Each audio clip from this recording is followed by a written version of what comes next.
Let's talk about sights. Let's talk about eyes.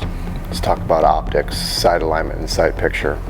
Why are there sights on a handgun?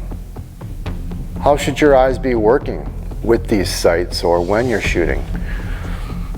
Should you have both eyes open? Should you have one eye closed? How does that work? What are the answers to these questions? When you're talking about marksmanship, sights are going to be very important. That's, in our opinion, why there are sights on a handgun. There are sights on a handgun for when you have the time and the luxury to use it.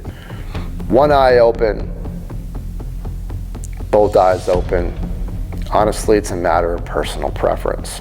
But we want to be careful giving a standardized, absolute answer to a contextually dependent question.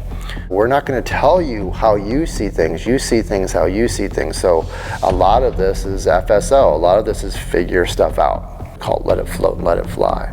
Let the sights sort of float into your peripheral vision. Let the sights float into center of mass, and then just do your work.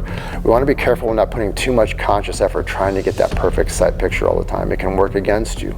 And then we have the flash sight picture when we're in a draw stroke and we're just seeing those sights just at that last moment. Boom, there they are. It just helps guide us in so we can find this really nice balance between speed and accuracy. All of these things are going to be dependent on what's happening in the circumstances at the time.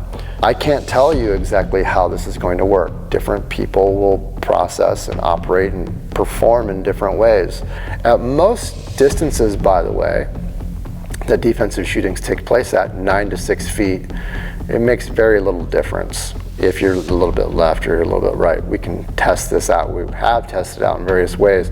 We move the sights around a little bit and there's very little change in what's happening with sight picture and point of impact at most common distances. Obviously, the farther out we get, the more deviation there's going to be.